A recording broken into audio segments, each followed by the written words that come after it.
E a reta final do ano do Grêmio vai ser um grande clima de fim de festa, sem, porém, nunca ter havido uma festa.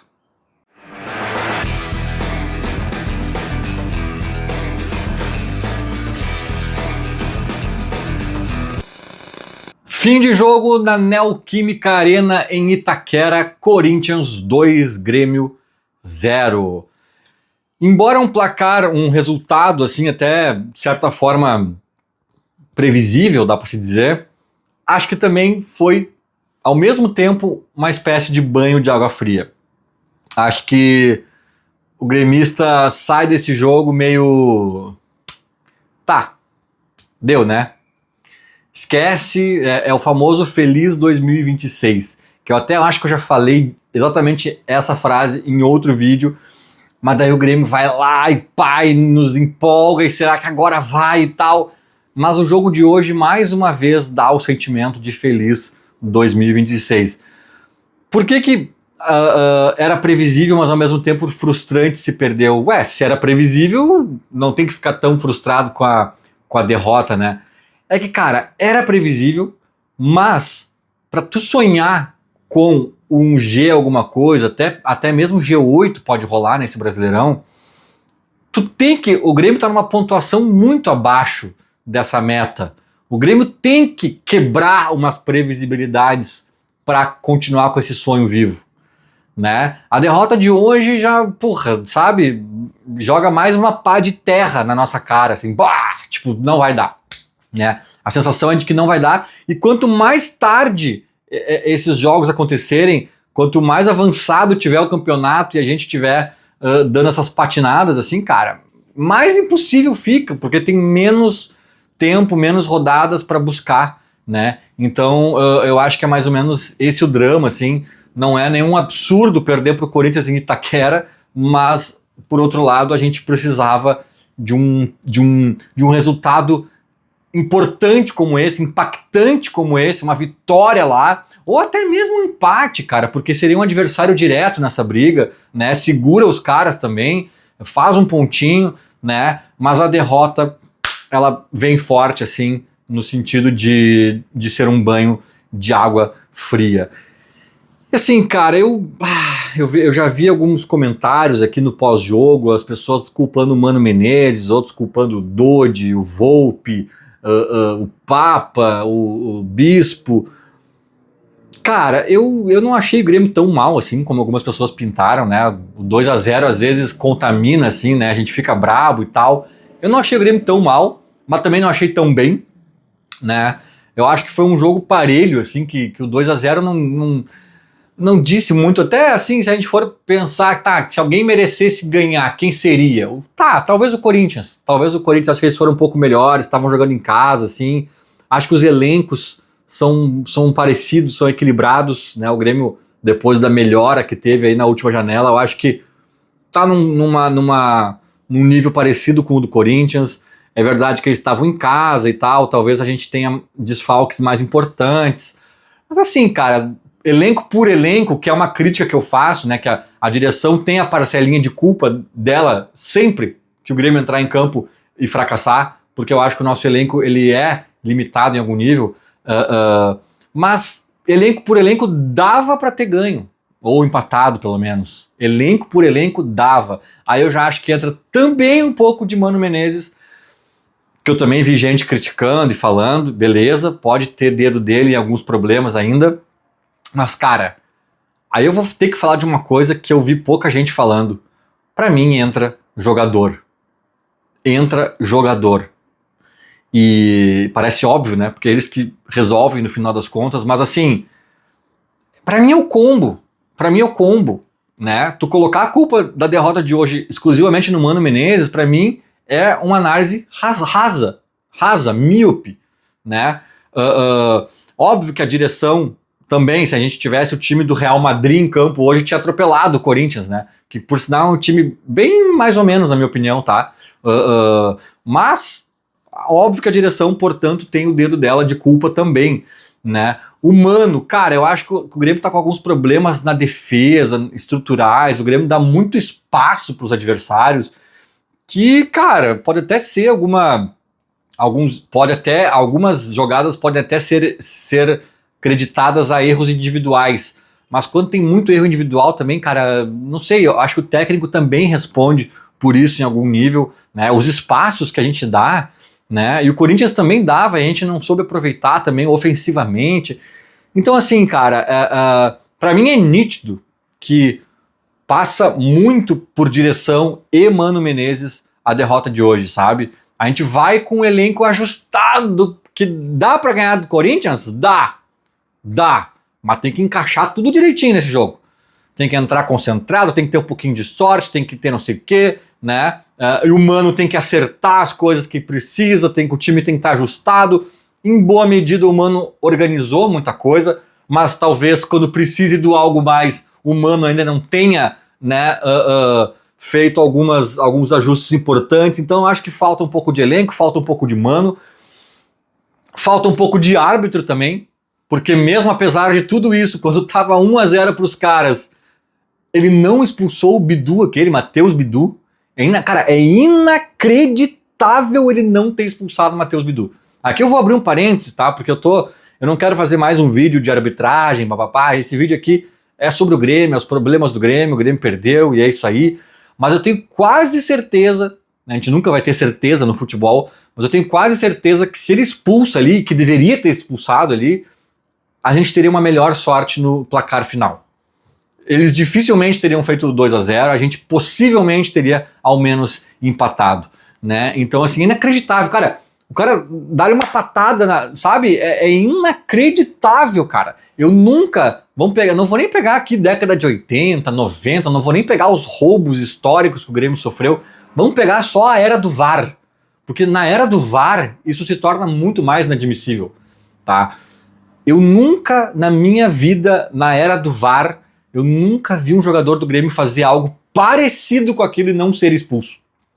Cara, é assim, ó, é tiro e queda. Fez algo parecido com aquilo, coisas até mais brandas, eventualmente, é expulsão, cara. O Kahneman, se faz aquilo, sai algemado de campo. Né? Então, assim, quando tu tá num jogo equilibrado, putz, difícil, fora de casa, o estádio cheio, papapá, tu precisa, cara, que tudo encaixe direitinho, do teu técnico, do teu elenco, da concentração, não sei o quê. E aí, cara, às vezes também um fator que vai te ajudar a quebrar essa barreira da derrota previsível é um jogador adversário dar uma solada no teu e ir pra rua. São essas coisas do futebol que às vezes tu consegue quebrar uma lógica. Mas daí se o juiz vai lá e não faz o que tem que fazer, também fica difícil, cara. Porque contra a gente ele faria. Tudo que tem que fazer contra... Não, aí logo depois o Noriega, que não tinha feito nenhuma falta no jogo, eu acho, chega lá no meio de campo, talvez até no campo ofensivo do Grêmio, e faz uma faltinha boba assim, e ele pega e dá amarelo pro Noriega, que é nosso zagueiro, cara. Ele amarela um zagueiro nosso, e ainda faz o gestinho de 1, 2, 3, 4. O Grêmio não tava fazendo um monte de faltas. O Grêmio não tava. E o Noriega especificamente, que foi quem ele escolheu pra dar ali o amarelo, é zagueiro. Isso prejudica o time, cara. Aí o Matheus Bidu quase quebrou a perna do João Lucas, tomou um amarelo. Aí o Noriega chega lá, empurra o cara, tá voltando aqui, pum, amarelo. O mesmo amarelo, cara. É assim, ó. É de irritar um Buda. É de irritar um Buda, né? Então, assim, por isso que eu tô me demorando aqui, me enrolando, porque eu acho muito difícil a gente acreditar essa derrota apenas a um fator. Teve até o árbitro. Mas sim, o Grêmio deu espaços, o Mano Menezes tem que rever algumas coisas, o nosso elenco não é essa maravilha toda como alguns pintaram. A última janela, ela foi muito boa, foi a melhor da gestão, sem dúvidas, mas para nos tirar de um time patético e virar um time ok para bom, né? Que é o Corinthians. O Grêmio não tá agora sobrando, meu Deus, tinha que patrolar o Corinthians. Não, cara, ainda tinha que parir uma bigorna para ganhar do Corinthians. Né? O Grêmio, cara, eu vou dizer uma coisa pra vocês. O Dodi, pra mim é um jogador bem útil, tá? Pra elenco, é um jogador bem útil, assim. Mas ele é um jogador nota 6. E talvez a grande virtude dele seja se manter 6 em todos os jogos. Em todos os jogos. Todos. Dificilmente ele vai ser 7 no jogo ou vai ser 5 no outro. Ele é um cara 6. E, cara, muitas vezes o jogador 6 te quebra um baita galho. Te ajuda muito num jogo, tá? Só que quando o Grêmio tava sendo nota 2, quando o Grêmio tava sendo patético, que o Mano não tinha conseguido arrumar a bagunça, não tinham chegado os reforços e a gente perdia pro São Raimundo e companhia, cara, o Dodi às vezes era o nosso melhor jogador em campo, porque o Grêmio tava um grande nota 2, nota 3, nota 2, nota 3, esse aqui foi 1, esse aqui foi 4, esse aqui foi 3, 3, 2, 2, 1... E aí o Dodi era 6. Aí tu dizia, caraca, o Dodi, velho, tá nos surpreendendo, né? Só que agora o Grêmio tá querendo mudar de patamar e esse era um jogo que o Grêmio precisava ser nota 8 pra ganhar. O Grêmio precisava ser nota 8 pra ganhar. E o Arthur tava sendo 9, sabe? O Grêmio tem condições de ser nota 8 no coletivo. Só que daí o Dodi é o 6, cara. Aí o Dodi vai lá e bota a mão na bola. Aí tu fala, não, Dodi, pelo amor de Deus, cara. Aí quando tu precisa dar um salto, ou até mesmo quando tu dá um salto, o Dodi fica ali. Aí tu olha pra baixo, ô Dodi, o Dodi tava lá, tu dá um salto, ô Dodi, né? Aí não dá mais pra tu ter o Dodi como teu melhor do time. Aí o Dodi vai começar a comprometer. Aquela mão na bola do Dodi hoje, cara, o que foi aquilo? Ele tava em Nárnia. Ele tava em Nárnia. Mas, pra fechar o vídeo, eu vou pegar o segundo gol do Corinthians, o gol de pênalti, para falar dos jogadores, desse item que eu acho que também responde muito pela derrota de hoje e que eu vi pouca gente falando.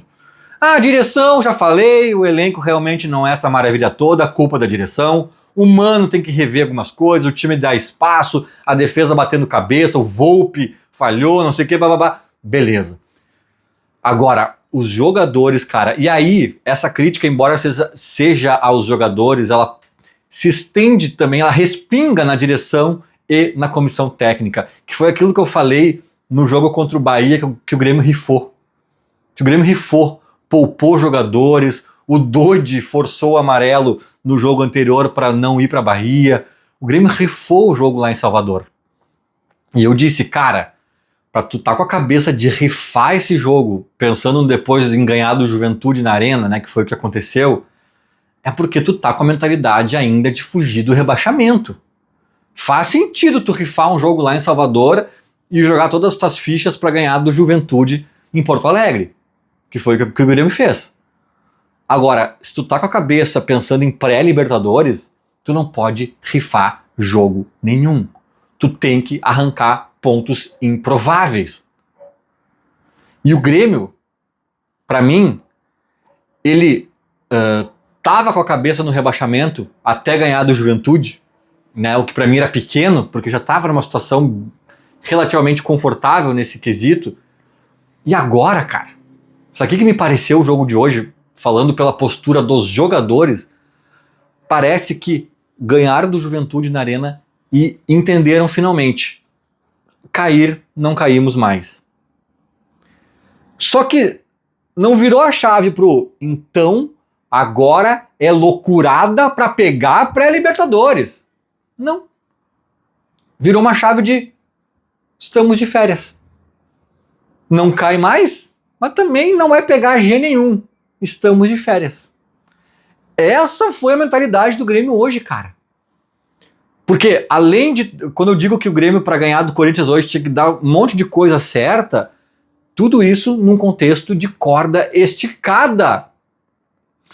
Tinha que esticar a corda no mesmo ritmo do drama do Z4. Quando o time tá com risco de queda, ele sempre joga com a corda esticada. Só que é uma corda esticada tensa, dramática, que às vezes a perna pesa, né? Quando tu tá almejando algo olhando para cima, não é tão dramático assim. Tu consegue esticar uma corda um pouquinho de mais leveza, assim, né? Mas o Grêmio não esticou corda nenhuma, cara. O Grêmio foi jogar lá em Itaquera passeando na feira mais uma vez. Ficou nítido, cara. A concentração do time era de quem estava fazendo mais um jogo. Amigos do Zico contra amigos do Memphis Depay. Só faltou o Zico no time do Grêmio. Sabe, cara? Assim, tem vários lances, tá? Que eu me lembro, assim, de olhar e falar, cara, que jogo eles estão jogando, cara? Mas, assim, o lance do pênalti, que obviamente a gente vai crucificar aqui o Dodi, e ele merece a crítica, porque, pelo amor de Deus, que mão foi aquela? Mas vamos rebobinar a fita um pouquinho, até a bola bater na mão do Dodi. O que aconteceu, cara? Era uma bola do Grêmio, dominada, tava lá, acho que era o tal do Guinegão, o guri que tinha acabado de entrar, e tava ali, e não sei o que. A jogada sob controle do Grêmio, daqui a pouco eles se embananaram ali, o guri conseguiu roubar e tocar pro Memphis e não sei o que, e daqui a pouco criaram um tumulto que não existia, o Grêmio criou aquele tumulto, e aí bate a bola na mão do Dodi e é pênalti. Esse lance pra mim, cara, o ponto emblemático não é a mão do Dodi, é antes, é como a bola chegou até a mão do Dodi. É de um time desconcentrado, de um time que não tá mais com risco de queda e não tá sonhando com mais nada. E depois de classificar Palmeiras e Flamengo na Libertadores, cara, a chance de G8 é gigantesca. Mas os caras parecem que largaram, velho. Ah, cair não cai mais. Precisamos fazer uns 2, 3 pontos aí pra não cair. Isso aí a gente faz brincando. Aqui, ó. Vamos jogar lá em Itaquera, gurizada. O que vier, veio. Se a gente fizer algum ponto, fez. Se não fizer, a gente faz depois. E isso aí, cara, também tem dedo da direção e da comissão técnica, que tinham que estar montando uma força-tarefa lá dentro, né? Mas é uma direção desistente, que há tempos se mostra assim, que dirá agora que não vai nem ser ela a colher os frutos, os louros da Libertadores do ano que vem, né? Não vai ser ela que vai jogar a Libertadores do ano que vem. Então eles devem estar cagando para esse objetivo, né? Na prática, na execução, no planejamento ali do dia a dia. E a comissão técnica também. Não sei se o Mano também está pressentindo que não fica, ou se a meta da cabeça deles ainda é não cair. Não sei, cara, mas assim, ó, a postura dos jogadores hoje me deixou muito claro. Eles estão de férias. Eles estão de férias. Esse banho de água fria talvez tenha sido só para nós, torcedores. Para eles, não dá nada, não vamos cair. E também não vamos jogar a Libertadores. Parece que a Sul-Americana, na melhor das hipóteses, é o destino do Grêmio em 2026. Feito! Era mais ou menos isso. Falou, abraço.